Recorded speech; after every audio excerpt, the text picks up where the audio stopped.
Petit Jornal. Inteligência e irreverência em doses diárias.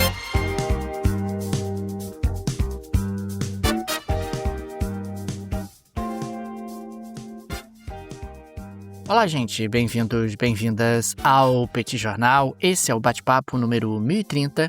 Estamos gravando numa live no YouTube do Petit Jornal. São exatamente 19 horas e 14 minutos da segunda-feira, 2 de março de 2026.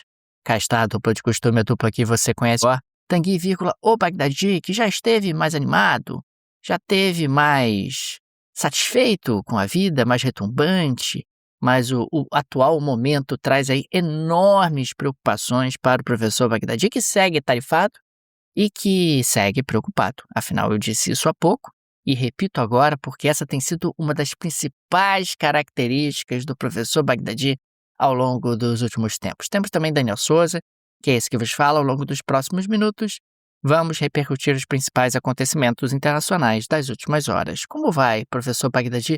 Tudo bem? Vamos a isso? Tudo bem, Daniel Souza? Vamos lá para esse bate-papo 1030, mais um dia vindo aqui comentar guerra, tensão, conflitos, crises, mas sempre muito, grato, né, de ter todo mundo que acompanha a gente aqui no podcast, seja no YouTube. É um prazer muito grande saber que muita gente acompanha tudo que está acontecendo no mundo junto com o Petit Jornal, então sejam muito bem-vindos, você que acompanha a gente pelo YouTube, você que acompanha a gente pelo podcast. Aliás, pedir aquela força, né, Daniel? Se inscreve no canal do Petit Jornal no YouTube. Às vezes você assiste os episódios aqui no YouTube e você nem se dá conta de que não se inscreveu. Isso pra gente faz diferença. Você que ouve a gente no podcast também. Você tá no Spotify, você tá no Apple Podcast, você tá em qualquer outro aplicativo. Vê se você assinou, dá 5 estrelas, porque pra gente isso realmente faz muita diferença. E Daniel, eu quero jogar a primeira bola pra você.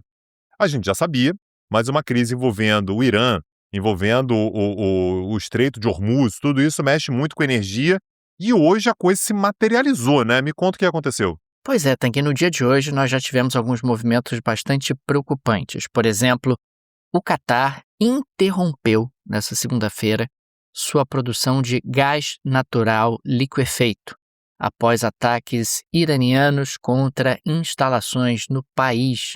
O Catar responde por cerca de 20% da oferta mundial de GNL e é um fornecedor crucial para a Ásia e para a Europa. Eu lembro, inclusive, como os europeus fizeram ali um esforço depois do início da guerra entre Rússia e Ucrânia para buscar novos mercados fornecedores de gás, e o Catar apareceu naquela altura como alternativa, e as compras de GNL por parte dos europeus se intensificaram bastante. Com a crise se espalhando, nós tivemos o gás europeu disparando, o gás natural, na realidade, disparando nos mercados europeus, e o petróleo que chegou a avançar 13%, superando a barra dos $82 o barril.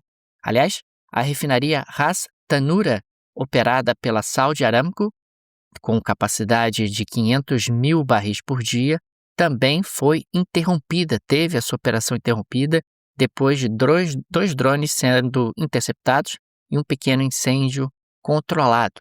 A produção de petróleo no Kurdistão iraquiano foi suspensa. O Israel também interrompeu a produção de gás, embora não tenha tido qualquer tipo de ataque, existe aí a preocupação de potenciais ataques.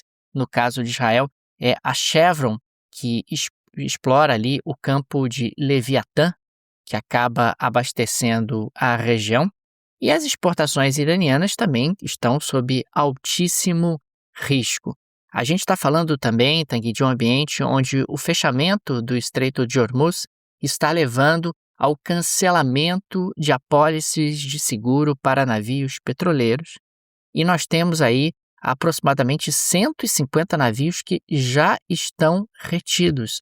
Alguns, inclusive, chegaram a ter danos, e o Irã ameaçando pôr fogo nos petroleiros se eles tentarem passar, o que não é muito difícil. A gente está falando de navios que têm uma carga altamente inflamável. A desorganização da economia mundial já começou, o dólar experimentou um processo de valorização, apesar dos pesares, muita gente se refugiando na moeda americana, o ouro apresentou uma tendência de valorização, ações apresentaram uma tendência de queda, não sei, empresas que podem ser beneficiadas por esse contexto, como é o caso das empresas de petróleo, tudo mais ou menos dentro do que nós havíamos previsto e já apresentado aqui no Petit Jornal. Na prática, a gente está falando de uma concretude agora, em função da abertura dos mercados, em função da retomada de algumas atividades que levam, claro, à tomada também de algumas decisões. Os principais aeroportos da região permanecem fechados, o que traz ali um impacto para a circulação de aeronaves muito significativo e também para o transporte de passageiros. A gente está falando de dezenas de milhares de pessoas que estão presas em Dubai, que não conseguem sair, em Abu Dhabi, também em Doha. Estamos falando também de impactos de um efeito cascata, né? E já é a maior paralisação, já é a maior redução do tráfego de aeronaves desde a Covid-19. E existe aí o potencial da situação se agravar ao longo dos próximos dias, semanas e, sei lá, quem sabe até meses, dependendo da gravidade da situação. Os impactos nesse sentido, Tanguy, são bastante graves, já são bastante graves. Alta forte do petróleo, alta forte do preço do gás, redução do fornecimento de gás, interrupção da passagem de petróleo pelo Estreito de Hormuz, interrupção ali da produção de gás por parte do Catar. Isso vai trazer consequências para a economia mundial muito relevantes, muito significativos, incluindo os Estados Unidos. A gente tem aí o preço do combustível nos Estados Unidos já subiu em alguns postos, justamente por conta dessa ligação que o preço dos combustíveis nos Estados Unidos tem com o valor do barril de petróleo. A chance de gerar inflação nos Estados Unidos não é pequena, a chance de impactar juros nos Estados Unidos não é pequena. É claro que tudo depende de quanto tempo essas operações vão durar, de quanto tempo as hostilidades vão durar. O Trump, ele acaba não sendo muito claro, né? Num determinado momento fala que vai durar 4 semanas, depois fala que vai durar o tempo necessário. Não me parece crível que essas operações se mantenham por muitas e muitas semanas, mas de qualquer maneira, nós temos aí um Trump muito ousado que também agora precisa entregar algum resultado das operações. As operações continuaram depois ali das principais cabeças do regime iraniano sendo decepadas, e agora ele precisa de alguma justificativa para eventualmente interromper e para proclamar a vitória, como ele sempre gosta de fazer. O apoio ao ataque ao Irã não é grande nos Estados Unidos, a gente está falando aí de um apoio de aproximadamente 1/4, o que pode trazer também alguns embaraços para ele domesticamente, e isso sem falar na desorganização da economia mundial. Ontem eu cheguei a destacar aqui no Petit Jornal que o Estreito de Hormuz é responsável por aproximadamente 40% das importações chinesas de petróleo e claro, a China está bastante preocupada com essa situação e tem trazido ali uma série de sinais e de recados para que esse tipo de situação possa ser interrompida e está ali buscando alternativas e novos fornecedores de petróleo como forma de tentar mitigar a crise que já é bastante grave. E a gente está falando sobre uma crise que ainda tem muito espaço para se agravar quando a gente fala sobre a questão energética. Só para lembrar, né, olhando para a história, em outubro de 73 começou a Guerra do Yom Kippur. Tá? Eu não vou entrar aqui nos detalhes dos motivos da guerra, enfim, mas em outubro de 73 a gente teve a Guerra do Yom Kippur. Os países da OPEP iniciaram, portanto, um boicote, né? Passaram a diminuir a sua produção de petróleo, impuseram uma série de limitações a quem poderia comprar petróleo. Isso gerou um choque do petróleo, considerado o primeiro choque do petróleo, em dezembro, cerca de 2 meses depois. Você acha que pode caminhar nesse sentido, Daniel, para ser mais um choque do petróleo? Porque me parece que está tudo mais ou menos colocado, talvez até mais perigoso que a própria Guerra do Golfo, né? Lá de 1990, 90 para 91.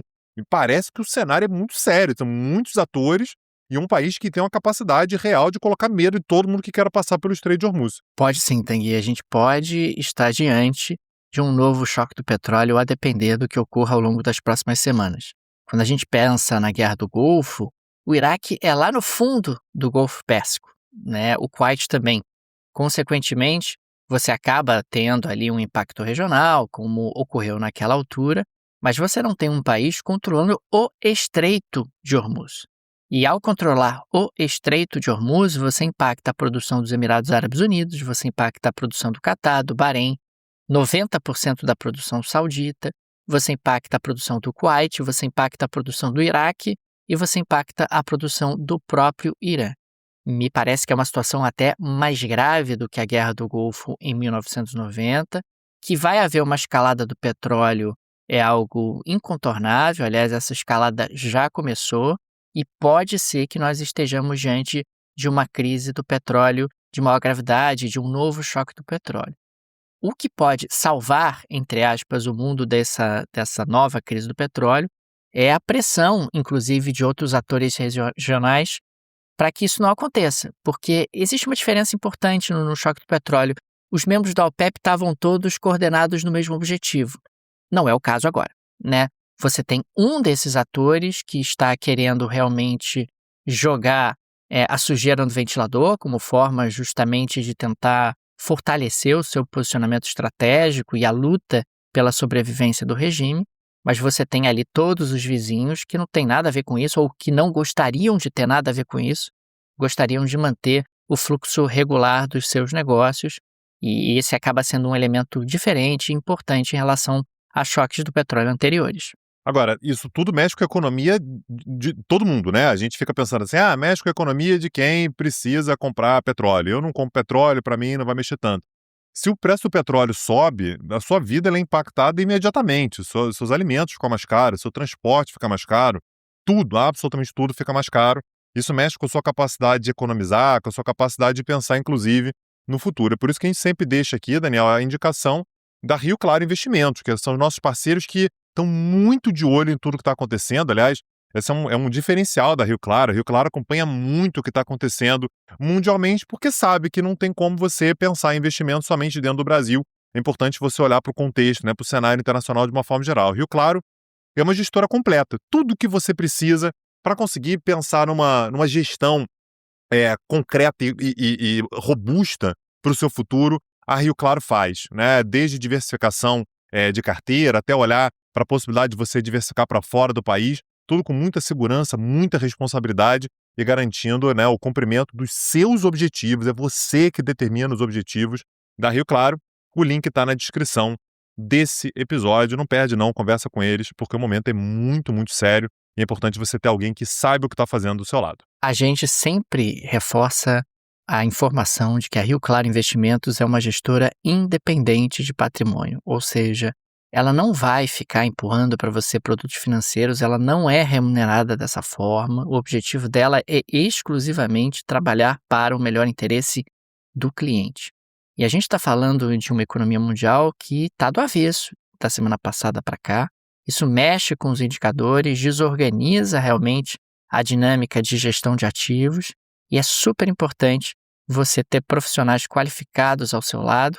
E fica aqui a nossa recomendação da Rio Claro Investimentos, link no descritivo desse episódio.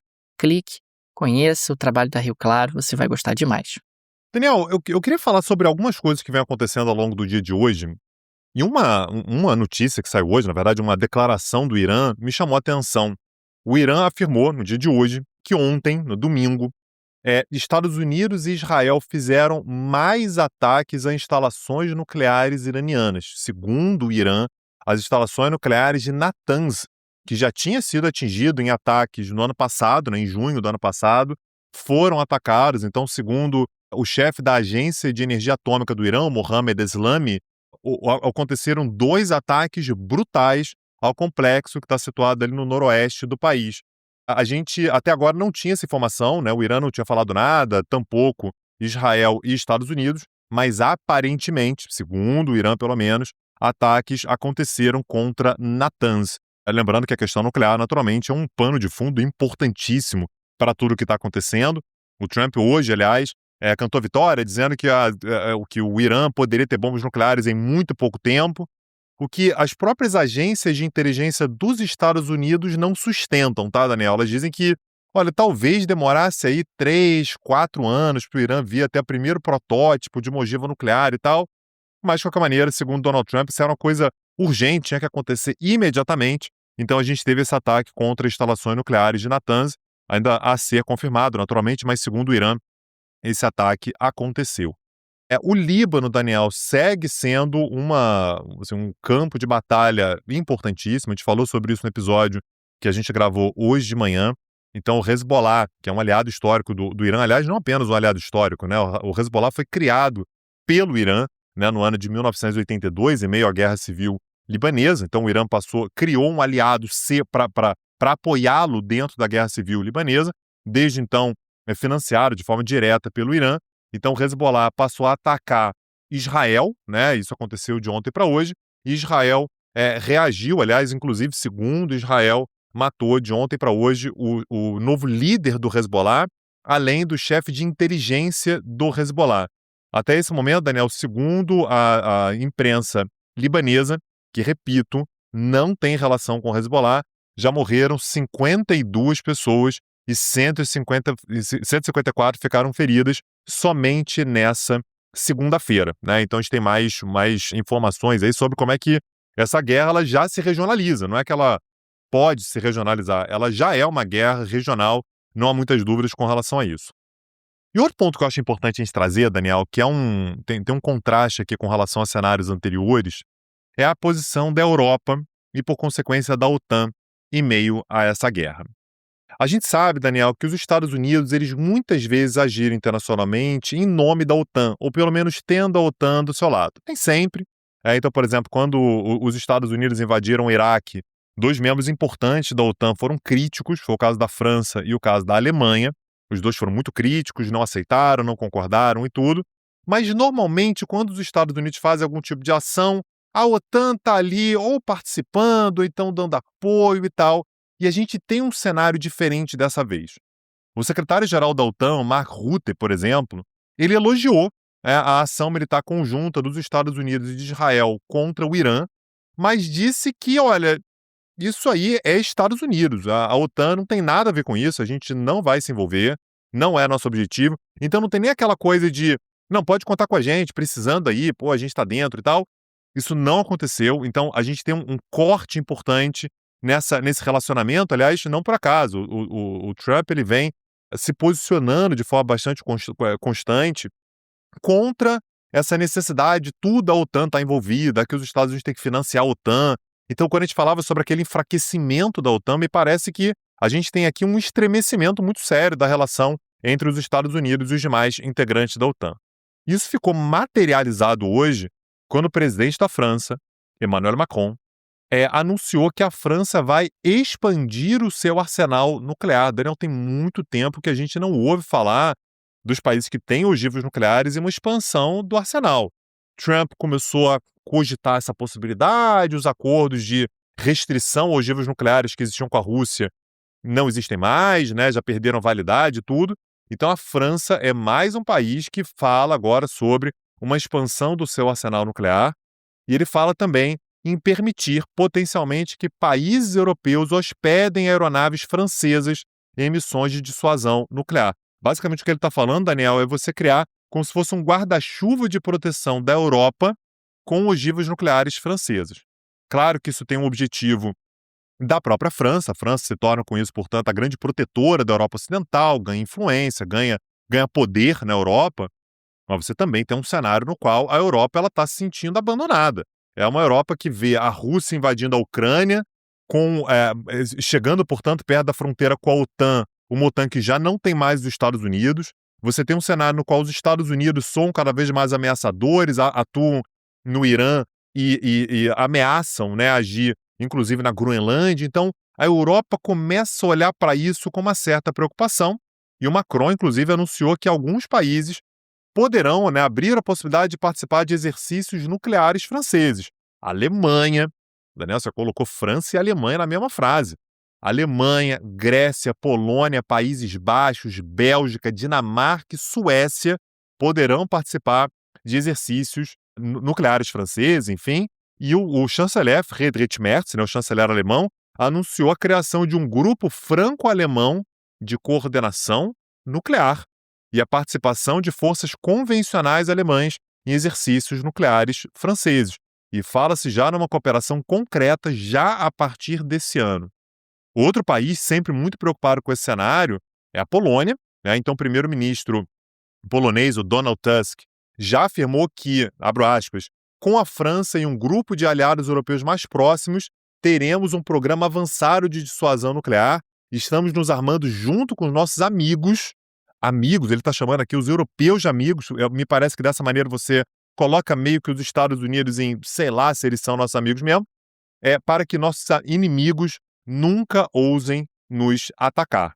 Então, acho que a gente tem aqui uma inflexão, tá, Daniel? Essa inflexão não é de agora, uma inflexão que ela está sendo construída, mas no momento em que a França anuncia isso, a gente tem aqui a formalização de uma mudança que há algum tempo estava se constituindo.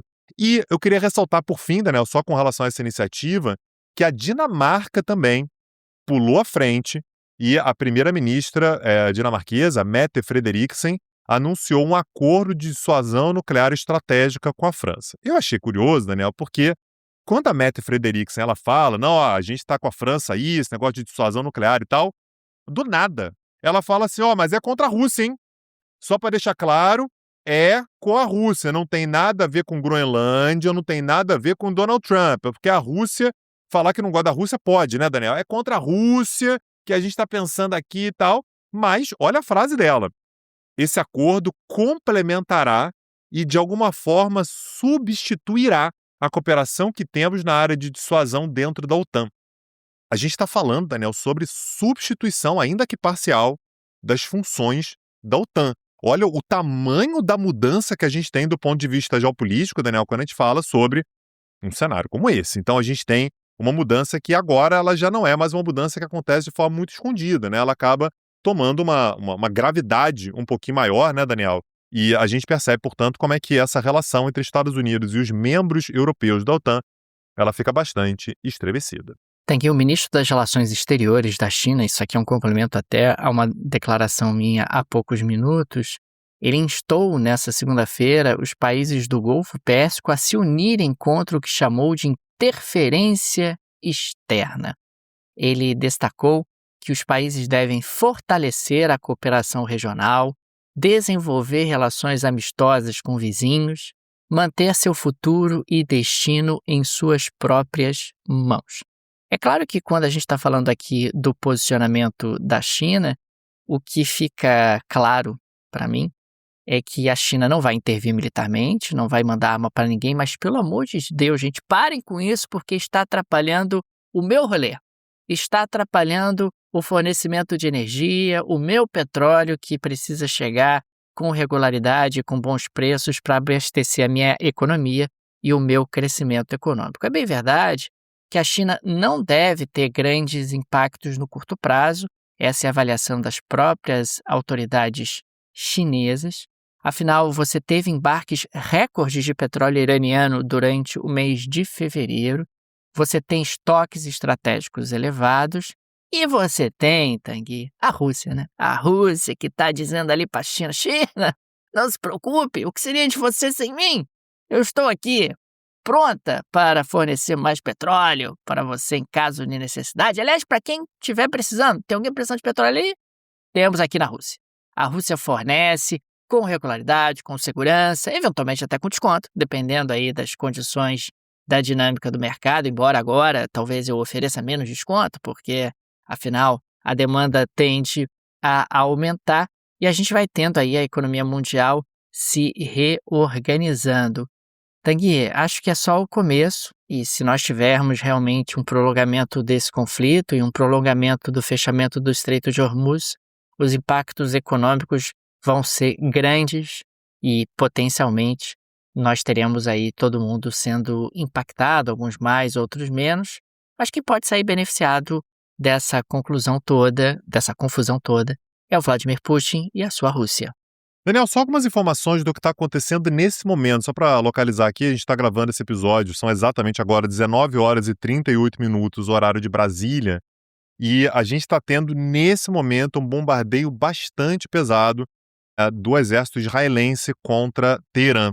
A gente teve inclusive a confirmação há alguns poucos minutos, tem coisa de 5 minutos, do bombardeio da TV estatal iraniana em Teherã, que foi bombardeado pesadamente. O exército israelense confirmou que o Irã retaliou, então está lançando mísseis também contra Israel, que a princípio estão sendo interceptados. Segundo Israel, a interceptação está acontecendo. Mas só para a gente saber que, às vezes, quando a gente está falando aqui, Daniel, pode dar a impressão de que entrou numa certa calmaria e tal. Isso não está acontecendo, tá? Os bombardeios estão acontecendo a todo minuto, né? De fato, Teherã está sendo pesadamente bombardeado.